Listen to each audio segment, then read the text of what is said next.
보기 1번 도원경, 2번 망원경. 다시 한번 들려드릴게요. 1번 도원경, 2번 망원경. 샵 9730 짧은 문자 50원, 긴 문자는 100원입니다. 지금부터 정답 보내주시는 분들 중 추첨을 통해 햄버거 쿠폰 드리겠습니다.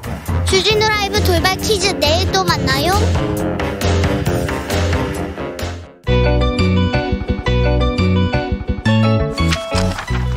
한층 날카롭다, 한결 정확하다, 한편 세심하다. 밖에서 보는 내밀한 분석, 정치적 원의 시점. 오늘의 정치권 상황 원회에서 더 정확하게 분석해드립니다. 최민희 전 더불어민주당 의원 어서 오세요. 안녕하세요. 불굴의 희망 최민희입니다. 김용남 전 자유한국당 의원 어서 오세요. 네, 안녕하세요. 후기심 천국 김용남입니다. 최민희, 김용남 두 분이 이번 주 지난주부터 엄청 뜨겁습니다. 두 분의 정치적 이름값이 굉장히 높기 때문에 최민희 의원님은 복권 축하드립니다. 네, 고맙습니다. 로또 복권이 아닙니다. 네. 자, 김용남 의원님도 축하드립니다. 자꾸 정치적 이름값을 높여주는 사람들이 많네요. 축하받을 일인지는 잘 모르겠습니다만. 나쁘지 않은 것 같습니다. 자, 첫 번째 소식은 김건희 씨의 사과입니다. 이 사과 국민들은 어떻게 보고 있는지 참 의견 엇갈리는데요. 잠시 듣고 오겠습니다. 국민의힘 대통령 후보 윤석열의 아내 김건희입니다. 두렵고 송구한 마음으로 이 자리에 섰습니다. 저는 남편에 비해 한없이 부족한 사람입니다. 일과 학업을 함께하는 과정에서 제 잘못이 있었습니다. 잘 보이려 경력을 부풀리고 잘못 적은 것도 있었습니다. 그러지 말았어야 했는데 돌이켜보니 너무나도 부끄러운 일이었습니다. 모든 것이 저의 잘못이고 불찰입니다. 부디 용서해 주십시오. 부디 용서해 주십시오. 이 사과 어떻게 보셨습니까, 최민희 의원님? 한마디로 말씀드리면 공허하다. 공허하다. 네, 더 이상 드릴 말씀 없고 다만 두 사람의 관계나 사랑은 아름답다. 이 두 개 끝. 사랑은 아름답다, 공허하다. 김용남 의원님? 시기적으로 좀 더 빨리 했으면 좋지 않았을까라는 아쉬움은 있습니다만 지금이라도 지난 일요일 날 했어야 하고 그냥 사과나 뭐 이런 거 없이 그냥 지나갈 수는 없는 일이니까요. 적절하지 않았나 싶습니다. 적절했다. 네. 김용남. 공허하다. 사랑은 아름답다. 최민희. 국민들도 굉장히 좀 충격적으로 받아들이는 분들도 있고요. 어떤 분들은 이게 무슨 사과냐 이렇게 얘기하기도 하고 이만했으면 됐다 이렇게 얘기하는 분들도 있는데 어떻게 이렇게 전격적으로 사과하게 된 겁니까? 당 내에서도 계속 본인이 직접 사과를 해야 된다는 의견이 있었고요. 네. 근데 이제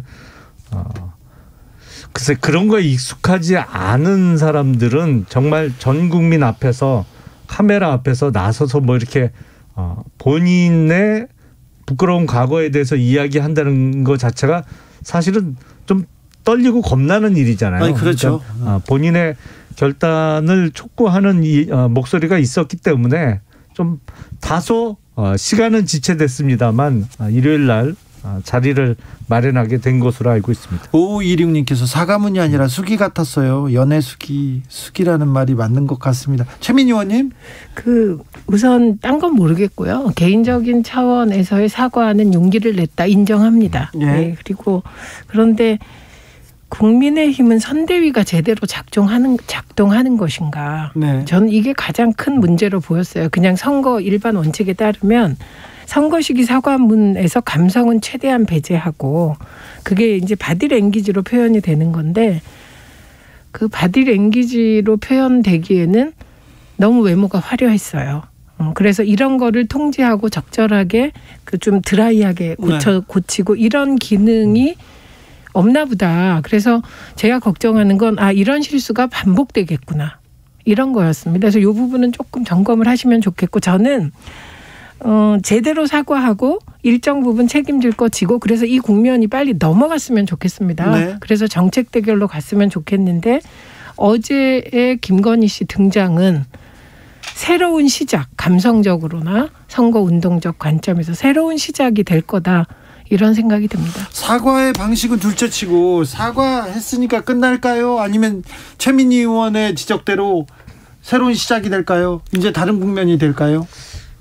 글쎄 새로운 시작을 이끌 뭐가 있을까요? 지금 뭐 민주당 쪽에서 그 윤석열 후보의 장모 관련해서 뭐 차명 보유 의혹을 제기하는데 그거는 근거가 아니 가등기 했다고 그게 가등기권자의 소유라는 게 가등기는 사실상 지금 법률적으로도 담보 목적으로 활용할 수 있도록 되어 있고 실제 거래에서도 어떤 돈의 차용 관계에 있어서 담보 목적으로 많이 쓰고 있는 건데 가등기 잡았다고 그 사람 소유다라고 지금 다소 억측을 부리고 있는데 글쎄요 새로운 무슨 소재가 나올까요? 어저께 오마이뉴스가 보도한 게 하나 있었어요. 똑같은 이력인데 이력의 시기나 이런 게 다르다 이런 게 나와서 사실 새로운 의혹이 계속 나올 가능성이 크고요. 근데 김건희 씨의 경우는 이 의혹이 굉장히 엉뚱한 측면에서 주목을 받아요. 예를 들면 논문 관련해서도 보통은 논문이 제목 때문에 주목받는 경우는 없었는데 멤버 유지 YUJI 때문에 그 메인테인이 아니라 YUJI 때문에 주목받았잖아요. 네. 어제 오마이뉴스 보도도 주목된 이유가 한자 표기였어요. 왜 그 경력 증명서에 한자 표기를 쓰는지. 그런데 성명을 이름명이 아니라 발글명을 쓴다든지 이런 걸로 주목을 받기 때문에 이게 너무 재밌는 겁니다. 그러니까 계속 지금 인구에 회자되고 있거든요. 그리고 회자될 수도 있겠네요. 네, 그리고 그 최은순 씨 같은 경우는 핵심이 뭐냐? 이제 가등기가 된 그런 부동산을 살 때 대개 매매가 이루어질 시점 이전에 가등기가 해제되죠. 그래야 사잖아요, 상대방이. 근데 거래 이후에 가등기가 말소된다는 겁니다. 그러니까 이건 좀 이상한 거죠. 일반적인 부동산 거래할 때 가등기 있는데 가등기도 안 풀었는데 돈을 다 지급하고 삽니까? 그러니까 이건 충분히 의심할 만하다. 근데 지금 말씀하신 무슨 그 입출금 거래 내역이라든지 구체적인 건 이거야말로 검찰이 수사를 해야 되는 상황이지 않을까 합니다. 그런데 그 부분보다는 저는 김건희 씨의 경우는 새로운 의혹이 나오는데 그게 되게 변칙적이고 특이한 형태다. 성명. 그다음에 주소도 주소를 주인주자 쓰는 사람이 어디 있습니까? 그다음에 직위도 섬유직자 쓰는 사람이 어디 있습니까? 그래서 이런 것이 주목을 받다 보니 되게 재밌게 돌아다닌다. 그 논문 관련해서는 이제 김건희 씨는 표절 의혹을 받고 있는 거고 사실은 이재명 후보의 경우에는 본인의 석사 논문 그 성남시에 있는 모 대학에서 받은 석사 논문에 대해서 본인이 인정을 했어요. 나 뺏겼다 그래. 그냥 논문 학위 취소해도 좋다라고 했는데 그 절차는 전혀 이루어지지 않고 있죠. 사실은 남이 잘 쓴 논문을 처음부터 이렇게 철저하게 베꼈으면 오탈자나 뭐 이런 문제가 없었을 텐데 쓰다 보니까 그런 문제가 생긴 것 같습니다. 네. 유지 멤버의 중개 아니고 이거는 제가 말씀을 드려야 되는데 중요한 건 김건희 씨는 이러저러한 논문과 그리고 이러저러한 허위 이력, 허위 학력으로 취업을 했다는 거예요. 그게 기초가 돼서. 이재명 후보는 그걸 가지고 교수가 됐습니까? 뭐가 됐습니까? 그리고 본인이 그걸 반납한 이후에 경력에서 싹 지워버렸습니다. 그래서 그렇고 그다음에 윤석열 후보라면 모를까 이거 김건희 씨 논문 유지 논문 문제 무슨 이재명 후보를 걸고 넘어집니까? 논문 문제는 아직 나오지도 않은 것 같아요. 논문 내용에 대해서는 또 그 부분도 또 도화선이 될 가능성도 있습니다. 3382님 누가 봐도 진정성 있는 사과 용서 구했다. 더 이상 사과는 불필요하다 이렇게 얘기합니다. 5785님은 자기야 4941님 얘기부터 먼저 듣겠습니다. 국민이 받고 싶어하는 것은 후보자가 이 문제를 대하는 태도에 대한 문제의식입니다. 얘기했는데요. 5785님이 자기 아내가 무슨 잘못이 있느냐고 민주당 기획공작에 노란하고 있다고 기자들을 나무라던 윤석열 후보 사과 안 합니까? 윤석열 후보는 이 문제에 대해서는 유감 표명이나 입장 같은 걸 내지 않을까요? 아니 이 부분에 있어서는 부인과 같은 입장이다. 사과한 이후에 뭐 언론 인터뷰를 통해서 그런 입장을 밝혔죠. 근데 왜 처음에는 그 아내 편을 들었냐 뭐 이렇게 나무라시는 분들이 있는데, 아니 처음부터 그러면 아내 편을 안 들고 아내가 잘못했다, 뭐 내가 다시 한번 확인해 보니까 이런저런 잘못이 있더라. 이건 좀 비인간적이지 않아요? 남편이 돼서 그러니까. 일단 부인이 뭐라고 해명을 하면 그 자기 부인의 해명을 대부분 믿게 되지 않나요? 아유, 저는 안 그런 남편이랑 살아가지고 늘 객관적이라 참 마음이 좀 허전하게 또 합니다. 늘. 근데 그래서 괴로우셨네. 그럼요. 그런데 어제 그래서 더 서운했구나. 네, 그래서 두 사람의 사랑은 아름답다. 오케이. 그러니까. 예쁜 사랑 하시고요. 그러나 중요한 건 한마디로 하면 공허한 사과, 뒤늦은 사과로 윤석열 후보의 최대 가치인 공정이 무너져가는 상황이다. 이것만은 분명한 것 같습니다. 중도층 그리고 젊은 층에서도 윤석열의 공정, 이 부분에 대해서는 굉장히 좀 의심받는 것 같습니다. 글쎄 그게 근데 대부분의 경우에 특히 결혼 전에 어떤 일이 있었는지는 사실은 말해주지 않으면 모르죠. 그리고 그걸 물어봐도 그 배우자가 하는 얘기를 대부분은 믿게 돼요. 그건 처음부터 의심하거나 뭐 증거 내놔, 뭐 너 뭐 이거 가져와, 저거 확인 자료 가져와, 이렇게는 부부 사이에 그렇게 대화가 오고 가기는 쉽지 않죠. 그런 의미에서 윤석열 후보도 미처 실상을 다 파악하지 못했던 점이 처음에 있었던 것 같고, 뭐 저도 그렇습니다만 사실은 과거에 어떤 배우자와 관련된 일은 살아가면서 차차 알게 되는 경우가 많이 있잖아요. 알겠습니다. 이태만님 집에 있는다잖아요. 이제 짜증나니까 다른 얘기합시다. 네. 얘기합니다. 자, 김건희 씨의 사과가 반전의 계기가 될지 2부에서 찾아뵙겠습니다.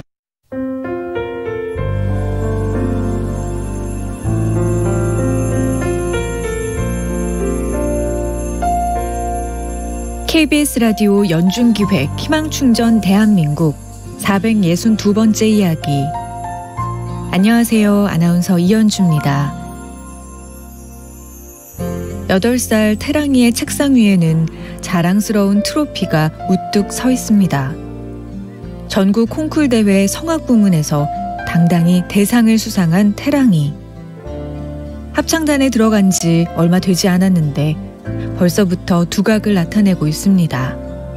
하지만 심장에 이상이 생기는 승모판 폐쇄부전 판정을 받으며 마음 편히 노래에 집중하기 어려워졌는데요. 유일한 가족인 엄마는 자궁경부암으로 큰 수술을 받았고 얼마 전에는 유방암 진단까지 받았습니다. 어떻게 이런 일이 일어날 수 있을까? 하늘이 원망스러운 엄마는 버거운 현실 때문에 태랑이가 성악가의 꿈을 포기하게 될까봐 두렵습니다. 태랑이와 엄마가 더 이상의 아픔 없이 희망을 마주할 수 있도록 여러분이 힘을 실어주세요. 여러분의 따뜻한 손길이 희망의 빛이 됩니다. ARS 060-700-1580 060-700-1580 한 통화 3,000원으로 희망을 선물해주세요. KBS 라디오 연중기획 희망충전 대한민국은 초록우산 어린이재단, 인탑스 주식회사 그리고 청취자 여러분과 함께합니다. ARS 060-700-1580 한 통화 3,000원입니다.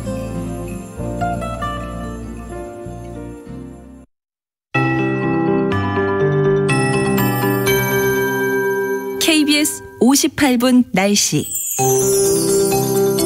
현재 춘천과 울릉도, 청주, 홍성 등에 약하게 눈이 내리고 있습니다. 오늘 밤부터 내일 사이 주로 충청도에는 눈 오는 곳이 많겠습니다. 그리고 경기 남부 등에 약하게 눈이 날리는 곳이 꽤 있겠습니다. 내일은 대부분 맑은 뒤에 낮부터 구름량이 늘겠습니다. 영동 지역은 종일 대체로 맑겠고 호남과 제주는 구름량이 많겠습니다. 내일 아침 기온이 오늘보다 5도에서 7도 정도 오르겠습니다. 한파특보는 거의 다 해제가 됐고 아직 남은 곳도 있습니다. 예년 수준의 추위가 될 것으로 보이고요. 경기 북부와 동부, 강원 내륙 산지 등 영하 10도 이하로 떨어지는 지역에는 한파특보 여전히 남아 있습니다. 수도관 동파나 농수 축산물 대비하시고 건강관리에도 유의하셔야겠습니다. 모레 아침에는 남서풍이 지속되면서 내일보다 3에서 6도 정도 아침 기온이 더 오르겠습니다. 오늘 밤부터 내일 오전 사이 짙은 안개가 좀 심각하겠는데요. 경기 동부와 영서 등 중서부 지역으로 가시거리 200m 미만의 짙은 안개 끼는 곳이 많겠고요. 그 밖에 중부와 전북에도 안개가 짙은 곳이 있겠습니다. 내일 서울의 아침 기온 영하 6도, 낮 최고 기온은 4도 정도로 예상됩니다. 내일까지 동해안에는 너울이 높겠고요. 동해 먼바다의 파도 높겠습니다. 지금 서울의 기온은 영하 4.7도입니다. 강혜종입니다.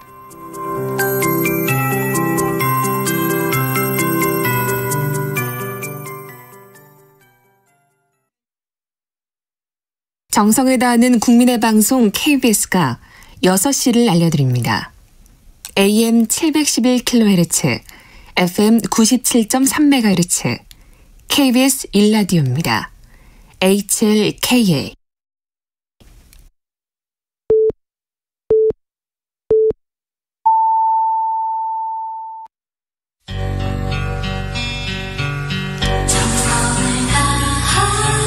정성을 다하는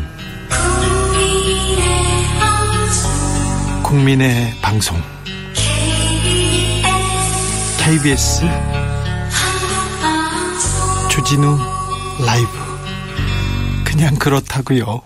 주진우 라이브 2부 시작했습니다. 지역에 따라 2부부터 함께 하시는 분들 계시죠? 어서 오십시오. 잘 오셨습니다. 라디오 정보센터 잠시 다녀오겠습니다. 조진주 씨. 코로나19 방역 조치로 피해를 본 소상공인에 대한 방역지원금 지급 첫날인 오늘 접수 시작 5시간 만에 18만여 명에게 1,800억 원 넘게 지급됐습니다. 여야 원내 지도부가 오늘 대장동 특검 등을 논의하기 위해 만났지만 이견을 좁히지 못했습니다. 문재인 대통령은 남아프리카 공화국의 민주화와 흑인 자유투쟁에 앞장섰던 데스몬드 투투 대주교의 선종에 과거사의 진실을 통해 용서와 화해를 이루고자 했던 대주교님의 삶은 인류의 마음속에 영원히 기억될 것이라고 밝혔습니다. 5.18 진상규명조사위원회가 오늘 발표한 조사 결과에 따르면 5.18 민주화 항쟁 당시 계엄군은 그동안 알려진 것보다 더 참혹하게 비무장 시민은 물론 시위와 관련 없는 무고한 민간인을 사살한 것으로 드러났습니다. 대장동 개발 로비 특혜 의혹을 수사하는 검찰이 곽상도 전 의원의 알선수재 혐의와 관련해 화천대유 측 경쟁 컨소시엄에 참여한 건설사 임원을 소환 조사했습니다. 지금까지 라디오 정보센터 뉴스였습니다.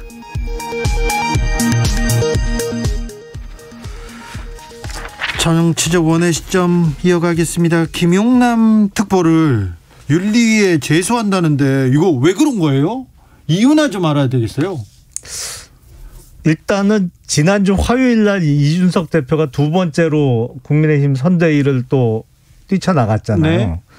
그러면서 이제 소위 그 윤핵관이라고 누구누구를 지목하면서 그때는 이제 장제원 의원을 공격했죠. 네, 공격했죠. 그래서 제가 그 다음날 수요일 날 뭐 언론하고 인터뷰를 하면서 누구나 친한 사람 가까운 사람은 있는 거 아니냐. 예? 그러니까 윤석열 후보도 뭐 측근이라고 불리는 사람이 있는 거고 이준석 대표도 대표 돼갖고 저 취직시켜주고 월급 주고 이런 사람들 소위 그것도 얘기하자면 이준석 핵심 관계자들이 있는 건데 예. 왜 누가 누구하고 친하다는 것 자체로 자꾸 그 사람들이 없어져야 된다고 공격을 하냐. 그건 네. 잘못된 거 아니냐 그런 취지로 인터뷰를 했더니 상식적인데요? 그게 마음에 안 들었나 봐요. 아 그래요? 그러니까 본인 얘기로는 옛날에 당대표는 5명씩 취직을 시켰는데 자기는 2명만 시켰다는 취지거든요. 근데 네. 제가 과거의 당대표보다 더 많은 사람들을 취직시켰다고 얘기한 게 아니거든요. 그러니까 네. 새로운 자리 만들어서 취직시켜준 사람 있지 않냐 이준석 대표도. 그럼 그건 이준석 대표 측근 아니냐. 그 부분 가지고 지금. 네, 그러니까 뭐 오해를 한 건지 모르겠는데. 어떻게 보셨어요, 최민희 의원님? 저는 김용남 의원이랑 토론을 많이 해서 정이 들어가지고 일단 김용민 의원을 누가 제소한다니까 싫더라고요. 김용남 그리고 그 내용이. 네. 김용남 전 의원께서 뭐 잘못을 크게 했나 봤더니 사실은 그 정도의 말싸움, 사실 말싸움 정도거든요. 네. 그래서 좀 이상하고, 근데 지금 그것만 이상한 게 아니라 가장 이상한 게 이게 우리가 선거가 네거티브로 흐른다고 걱정하지 않습니까? 네. 그런데 네거티브가 선거의 본질이 돼요. 이유가 왜 그러냐? 선거가 정파끼리 나누어서 여야가 나누어서 한 자리에 놓고 너 죽고 나 살자 싸우는 거니까. 그렇죠. 그러니까 상대방 죽이려면 네거티브 하는 겁니다. 그러니까 네. 이게 안 좋지만 본질 중에 하나예요. 네. 두 번째 내로남불합니다. 그게 선거의 속성이에요. 세 번째가 피할 건 피하고 알릴 건 알린다. 네. 이걸 멋지게 홍보라고 하는데 이게 보통 너 죽고 나 살자의 싸움이 여야 간에 벌어지는데 네. 지금 국민의힘은 너 죽고 나 살자 식으로 네. 같은 당내에서 싸운단 말이죠. 그러니까 이게 뭐지? 이런 생각하게 되고. 국민의힘 싸움부터 좀 정리하고 나오셔야 되겠어요. 이게 그런 얘기예요. 그러니까 무슨 말이냐면 후보가 대표한테 평론하지 마라. 그러면 대표가 이거 재헌이다. 이게 민주주의다. 이러고 공개적으로 싸우는 거 전 처음 본 것 같아요. 그러니까 이번 대선은 좀 국민의힘이 이렇게 저렇게 여당을 공격하려면 내부 정리 좀 하시는 게 좋겠다.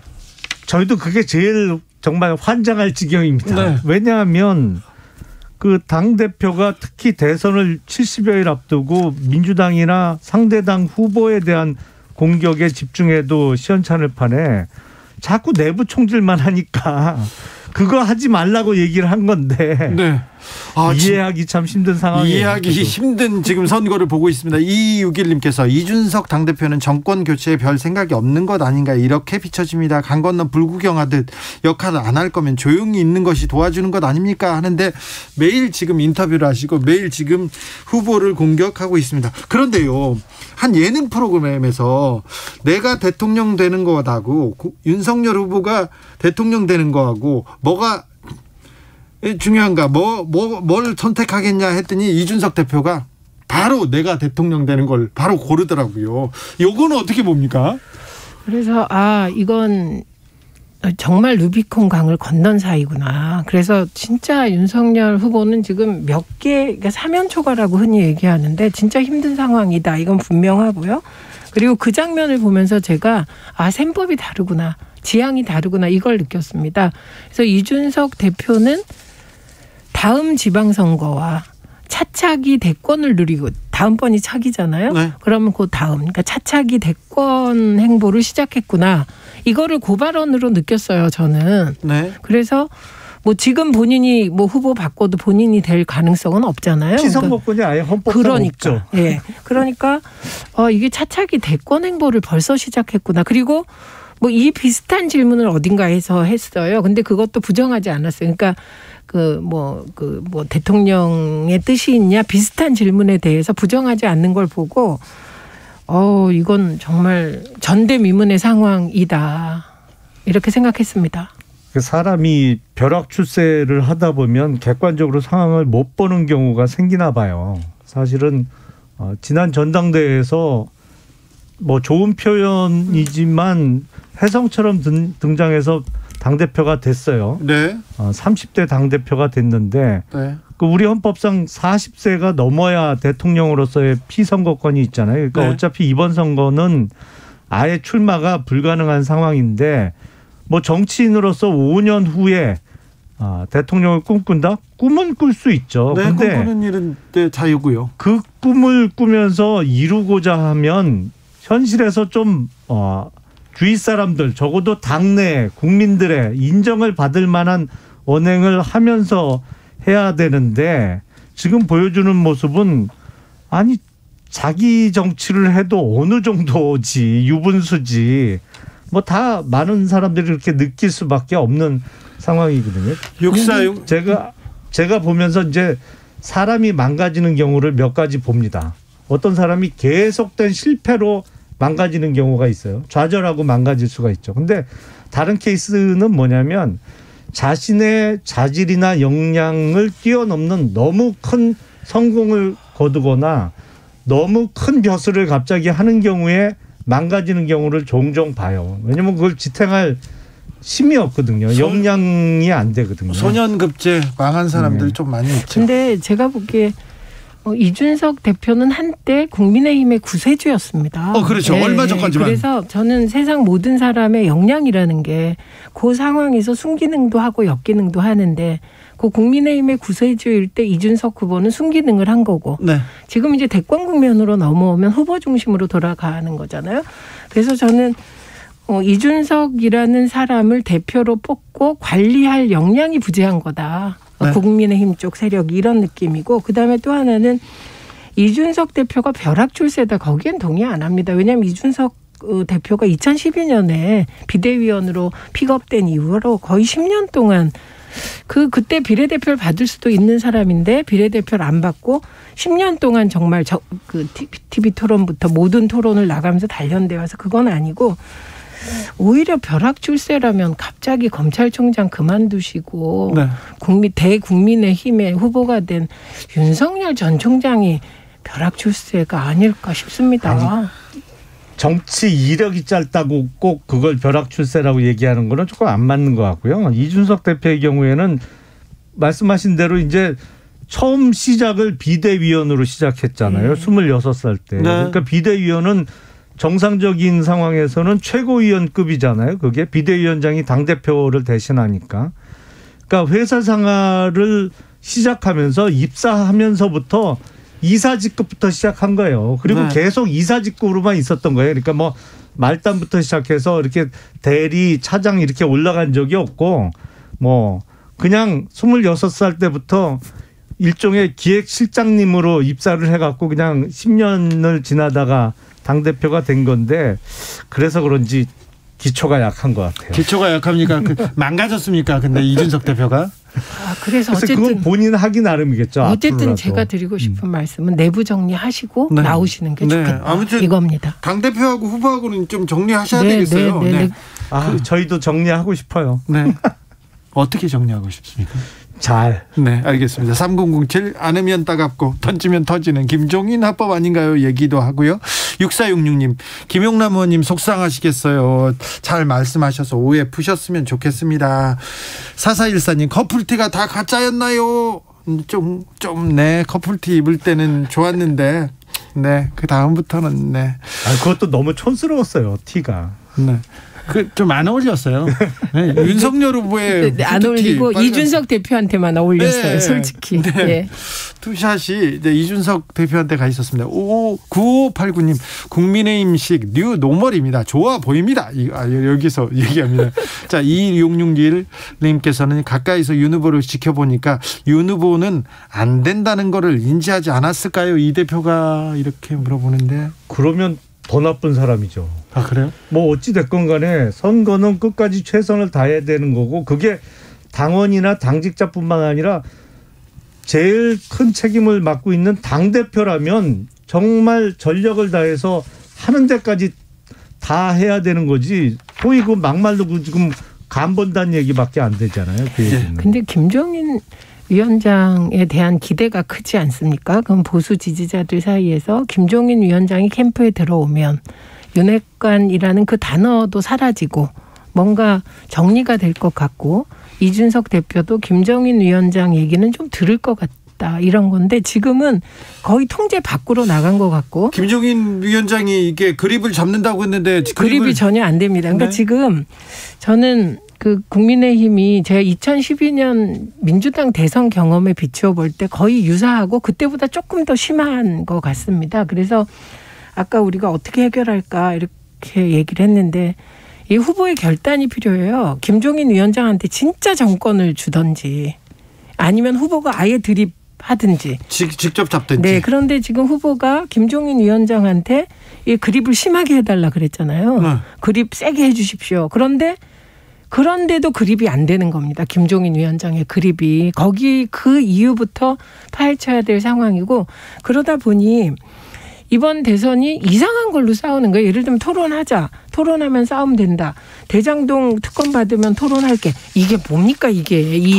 이 3단 논법 너무 이상하잖아요. 정책 토론을 많이 하는 게 별로 도움이 안 되는 것 같다. TV 토론 무용론을 했는데 무용론이라고 비춰질 말을 했는데 이 부분은 좀 잘못된 언행 같습니다. 아니 근데 지금 그 워낙 친해서 그런지 모르겠습니다만 이준석 대표하고 민주당의 송영길 대표하고도 당대표 간 토론을 지금 몇 차례 했었죠. 몇 차례 했죠. 그 뭐가 남았어요? 그래갖고 양당 간에 어떤 정책 조율이 됐어요. 무슨 합의된 내용이 나왔어요. 아니 그냥 본인들이 그 TV 채널 방송 이용해서 본인 정치 장사한 거 외에 뭐가 남았어요? 아니 그분들은 대표고. 아니 그러니까 그런 의미에서. 네, 그건 맞습니다. 네. 당대표가 후보들이 토론해야 되는데 당대표들이 토론하니까 주목을 못 받았고요. 그다음에 저는 그 토론 포비아를 빨리 벗으셔도 돼. 왜 그러냐면요. 이게 지금 이제 두 후보가 토론하잖아요. 그럼 이재명 후보는 토론을 잘한다, 자신 있다. 어쩐지 윤석열 후보는 토론을 피한다, 이런 인상이기 때문에 토론에 들어가면 이재명 후보는 점수 달라면 굉장히 잘해야 됩니다. 네. 윤석열 후보는 의무 방어만 해도 알고 보니 토론 못하지 않네, 이렇게 되기 때문에 네. 저는 이렇게 보기에 토론 포비아가 있으신가 싶은데 그런 거 가질 필요가 없다. 실제로 해보면 안 그렇다, 이 말씀 드리고, 그다음에 윤석열 후보 말씀 중에 이런 말씀이 있더라고요. 토론하면 되게 싸움하더라. 그런데 토론이라는 게 원래 말싸움을 토론이라고 하는 거예요. 그래서 대선 때 후보들이 여러 가지로 싸워요. 사람 데려오는 싸움, 뭐 여러 가지 홍보 싸움 하는데 그중에 토론이란 말싸움 하는 겁니다. 그래서 그 말싸움을 통해서 국민들께서 누구 말이 더 그래도 대한민국의 미래를 위해서 좀 낫나, 이걸 판단하시는 거기 때문에 말싸움 하시면 돼요. 아니 그러니까 야당이 특검 후보를 추천하는 대장동 특검을 민주당에서 받으면 하겠다는 거 아니에요? 엑스트라로 더 정해진 법정 토론 이외에도. 그러니까 그러면 법정 토론이요 3번 이상입니다. 네. 3번 하라는 게 아니에요. 3번 이상이니까 20번 해도 그 안 잡혀가거든요. 그다음에 거꾸로 생각해 보세요. 그 야당 같으면 지금 상황에서 그 야당이 혼자 추천하겠다 그럼 받겠습니까? 그러니까 이럴 때 여야 원내대표가 기지를 발휘해서 공이 객관적으로 저 정도면 괜찮겠다, 이런 사람 뽑아 올리는 게 그게 능력이죠. 아니 지금 민주당에서 하자는 특검은 박범계 법무부 장관이 특검 후보를 추천하는 그 상설 특검을 하자는 거잖아요. 거기에 딴 조항을 넣으면 되잖아요. 박범계 장관이 야당의 동의를 받아, 이렇게 하면 되지 뭘 그거 갖고 싸워요. 자, 그럼 그거 확답을 해주세요. 그러면 야당의 동의 없이는. 그러니까 의원님과 제가 현장에 있으면 이런 거 쉽게 해결하죠. 그러게요. 빨리 최민희를 빨리 국회로 보내야 되겠어요. 이번에 복권도 되셨는데 그러니까. 법무부 장관으로 보내드려야 되겠네요. 최민희, 김용남이 국회에 있었으면 해결될 일이 많았네. 네. 자, 국민의 알 권리 그리고 정책 검증을 위해서 좀 책임 있는 자세를 보여야 됩니다. 굳이 이렇게 뒤로 이렇게 빠질 필요 없어요. 변병우님께서 토론 후의 판정은 국민이 합니다 얘기했고요. 조현수님께서 토론으로 세상을 바꿀 수는 없지만 토론 없이 세상을 바꿀 수는 없습니다. KBS 열린 토론의 모토입니다. 네. 자, 주식 얘기 안 해요? 주식 얘기해야죠. 주식 얘기해야 되는데 주말에 경제 유튜브에 이재명, 윤석열 후보가 나란히 나왔는데 굉장히 좀 화제였나 봅니다. 그런데 어떻게 보셨습니까 혹시? 예, 봤는데요. 예. 사실은 그 유튜브가 작년부터 해서 그 소위 대박이 난 유튜브 채널이잖아요. 요즘은 주식 관련된 것에 그 정보에 굉장히 많은 사람들이 관심이 있습니다. 예. 그래서 네. 그 양당 후보가 나란히 출연을 했고 또 윤석열 후보 같은 경우에는 그 관련해서 주식과 그 증권 관련해서 오늘 또 공약도 발표를 했어요. 네. 사실은 증권거래세 폐지 문제도 있고 네. 지금 소위 그 우리나라의 개인 투자자들이 가장 열받아 하는 부분이 있는데 상장 회사들이 돈만 되는 부분을 딱 물적 분할해 갖고 따로 별도 상장하는 거. 네. 이게 이제 국내 모 재벌들도 하고 있죠. 많이 하죠. 최근에 완전 유행이에요, 이게. 예. 근데 이거 제가 알기로는 세계 어느 나라도 상장 회사를 이렇게 하는 경우는 없어요. 정말 그 기존의 주주들, 그러니까 오너 빼고는 다 손해 보는 거거든요. 이게 네. 거의 대부분의 경우에. 예. 그래서 그 부분에 대해서도 제도 개선책을 내놨고 뭐 요 부분에 있어서 가장 요 며칠 동안 핫한 것 같아요. 주식 증권 요 관련된 부분. 근데 이재명 후보께서 이제 그 유튜브 채널에 출연하셔서 코스피 5천도 어렵지 않다. 뭐 이런 말씀을 하셨어요. 근데 사실 이거 저는 5천 아니라 만도 만들 수 있어요. 코스피 2만도 만들 수 있어요. 김용남이 되면 2만 됩니까? 방법을 알아요. 방법 어떻게 해요? 인플레이션을 세게 일으키면 돼요. 아이고. 그러면 또 경제 대책이 부동산이 아니죠. 됐던 주식이 됐던 실물을 무조건 갖고 있어야 살아남을 수 있기 때문에 네. 주가가 팍 이렇게 수직 상승할 수밖에 없거든요. 이거는 공약이 안 된다 이 얘기를 하시는 아니 그런데 문제는 뭐냐면 이제 저도 이재명 후보가 이런 말씀을 하시면 진짜로 그렇게 만들까 봐 겁이 나요. 인플레이션 세게 일으켜서 이렇게 만들까 봐. 그러니까 추진력이 있다. 그래서 꼭 할 거다. 그건 좋기도 하고 나쁘기도 할 것 같고요. 인플레이션을 세게 일으키는 게 뭐가 좋아요. 어쨌든, 절대 해서는 안 되지. 아니 그걸 좀 안 들으신 것 같은데 내용은 이거였습니다. 대한민국 기업들이 디스카운트 돼 있다. 그래서 대한민국 기업들이 정당하게 평가받았을 때 지금 그 디스카운트 된 게 몇 분의 몇으로 보면 4,500도 가능하다. 이 얘기였고요. 그래서 그건 뭐 가능하다는 거지 그걸 정책으로 하겠다까지 하지 않았고 어쨌든 3% 나간 이후에 윤석열 후보가 주식 관련 공약 내놓은 거 긍정적으로 평가합니다. 근데 현재 조회수 보니까 이재명 후보가 196만, 윤석열 후보가 136만 이렇네요. 어쨌든 결국 조회수로 일정 부분이 판가름 나는데 이재명 후보는 대박 난 것 같아요. 그리고 이 자체가 대박인 게 삼나구라는 말이 생겼습니다. 3%가 나라를 구했다. 이게 무슨 소리냐면 너무 토론을 안 하다 보니까 두 후보에 대해서 알 길이 없다. 그런데 주식은 내 이해관계가 직접적으로 이해관계에 직접적으로 이렇게 영향을 주는 건데 이 부분에 대해서 두 후보의 입장을 알게 됐다. 준비 정도를 알게 됐다. 그래서 삼나구라는 표현이 생겼습니다. 그러니까 여기서 국민의힘이 좀 받아들여 주셔야 될 것은 국민들이 이렇게 토론하는 걸 보고 싶어 한다. 근데 이건 토론도 아니고 그냥 인터뷰였거든요. 그래서 좀 이런 기회를 국민들에게 주시면 좋을 것 같습니다. 굳이 토론을 피할 이유가 없지 않습니까? 국민의힘에서. 피하는 게 아니고 대장동 특검을 제대로 민주당에서 받으면 바로 한다니까. 아니 의원님 그 말 하시면서 좀 스스로도 이상하시죠? 무슨 대장동 특검하고 그 대권 후보 TV 토론이 그게 맞바꿀 대상입니까? 차라리 뭐 양평 특검하고 대장동 특검 이럴 거면 좀 모르겠네요. 심각한 문제인데 지금 검찰이 뭉개고 있으니까 지금 대장동 관련해서 관련자들이 그 갑자기 돌연히 사망하는 분들이 계속 나오고 수사는 전혀 진척이 안 되고 있기 때문에 국민 여론상 지금 특검이 필요하다는 여론은 대단히 높잖아요. 네, 높아요. 높은데 지금 안 하고 있잖아요. 의원님 꺼진 불도 다시 보자. 아주 국힘의 좋은 전략이라고 생각합니다. 그런데 그러면 전 제일 궁금한 게 곽상도 의원은 기소됐어 안 됐어? 50억 클럽은 어떻게 됐어? 박영수 전 특검 어떻게 됐어? 이게 또 궁금합니다. 돈의 흐름. 빨리 특검도 하고 토론도 하고 그랬으면 좋겠습니다. 강병재님께서 준서가 호미로 막을 거 포크레인으로도 못 막는다. 윤 후보 다 주고 너만의 세력을 만들자. 정치판이 이렇게 비열하다. 준석이가 무너지는 게 가슴 아프다. 이렇게 얘기해 주셨고요. 박성철님께서는 자살률은 그 나라의 현재요. 출생률은 그 나라의 미래다. 좀 더 정치인들아 생각 좀 해라. 이렇게 그 두 가지 기준으로 놓고 보면 정말 암울한데요. 네, 그러게요. 정치적 원의 시점 여기서 마무리하겠습니다. 김용남, 최민희, 김용남 두 분 감사합니다. 고맙습니다. 정치 피로, 사건 사고로 인한 피로, 고달픈 일상에서 오는 피로. 오늘 시사하셨습니까? 경험해보세요. 들은 날과 안 들은 날의 차이.